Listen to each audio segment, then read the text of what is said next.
மூச்சு நல்லா இழுங்க. பாப்பா அவன் தான் ஏதோ வேலை வெட்டி இல்லாம மூச்சை உள்ள இல்லங்க வெளியிலுங்கன்னு இருக்கான். நீங்களும் அவன் சொல்றதெல்லாம் பண்ணிட்டு இருக்கீங்க. என்னப்பா? கரெக்ட். டேய். ஒரு நாள் நீ உட்கார்ந்து பிராணாயாமம் பண்ணிப்பார், அப்ப தெரியும் அதோட மகத்துவம் என்னன்ட்டு. போடா போட. சரி நீங்க வாங்க, நம்ம கண்டினியூ பண்ணுவோம். கமான் ஸ்டார்ட் பண்ணுங்க. அட பண்ணுங்க. சும்மா இருக்கிறவன குடிக்கு வந்து மூச்சு பயிற்சி பாட்டில் கொடுத்தா அது எனக்கு ஓகே. என்ன பேச்சு? இல்ல மூர்த்தி சந்திரா கமான் பண்ணுங்க. மூச்சை இதே மாதிரி நல்லா உள்ள இழுங்க.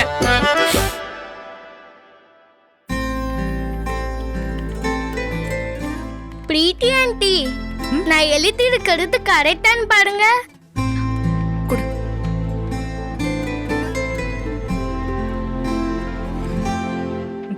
கரெக்டா எழுதிருக்கியே, வெரி குட். Thank you.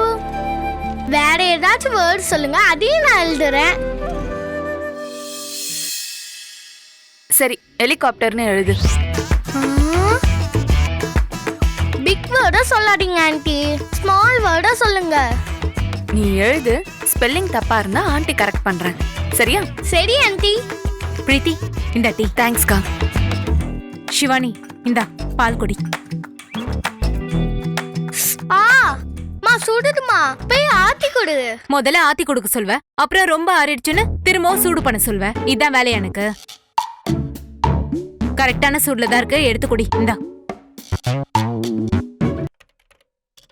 பொனியத்த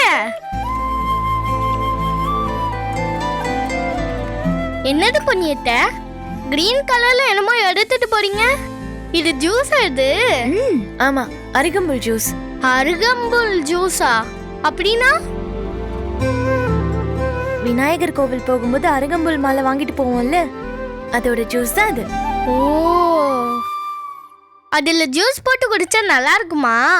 அது உடம்புக்கு ரொம்ப நல்லது சிவானி. நீ கொஞ்சம் குடிக்கிறியா? ஐய, எனக்கு வேண்டாப்பா.